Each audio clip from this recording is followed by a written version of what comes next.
Hello everyone, আসসালামু আলাইকুম। Welcome to my another blog. আবার একটি নতুন ব্লগে আপনাদেরকে ওয়েলকাম জানাচ্ছি। এটি ছিল চপারের বড়িখেলা ও বৈশাখী মেলা নিয়ে একটি ব্লগ। আমি এই মেলায় ঘুরতে গিয়েছি। মেলাটি অবস্থিত আন্দরকিল্লা মোড় থেকে এবং নিউ মার্কেটের আগ পর্যন্ত এই মেলাটি অবস্থিত। ঘুরে ঘুরে পুরো মেলাটি আপনাদের সাথে শেয়ার করবো ভিডিওর মাধ্যমে।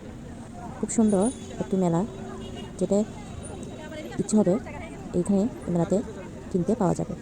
বিভিন্ন ধরনের খাবারের স্টোরও রয়েছে, যেমন ফুচকা, আচার, আর শরবতের মধ্যে রয়েছে বেলের শরবত, আখের শরবত, আর ডাবের পানি, লেবুর শরবত।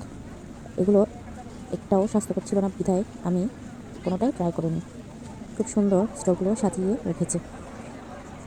পুরো মেলা জুড়ে মাটির জিনিসগুলোই সবচেয়ে বেশি আকর্ষিত হচ্ছে ক্রেতাদের কাছে। আমি নিজেও এগুলো দেখে খুব বেশি আনন্দিত হচ্ছে এবং ভিডিও করতেও ভালো লাগছে। চারিদিক ঘুরে ঘুরে দেখছি অসংখ্য মানুষের ভিড় সব জায়গাতেই। তাই আমি রাস্তার পাশে দাঁড়িয়ে ভিডিও করছি। অনেক বেশি মানুষ, আর গরমে ভিড়ে থেকে এক সাইডে চলে গেলাম। একজন আপু খুব সুন্দর মালা, পুঁতির মালা আর চুড়ি স্টল নিয়ে বসেছে, দেখতে খুব ভালো লাগছে। বাচ্চাদের বিভিন্ন ধরনের প্লাস্টিকের খেলনা রয়েছে। হাঁটতে হাঁটতে দেখলাম এক আপুর হাতে খুব সুন্দর ফুলের স্টিক, তা ভিডিও করে নিলাম। এখানে সব ধরনের বেতের পাশের জিনিসও পাওয়া যায়।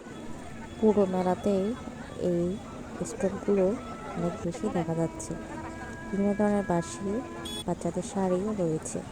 বেলুনগুলো দেখতে বেশ দারুণ লাগছে। আমার ভিডিওটি ভালো লাগলে অবশ্যই লাইক, কমেন্ট, শেয়ার করতে ভুলবেন না। আল্লাহ হাফেজ।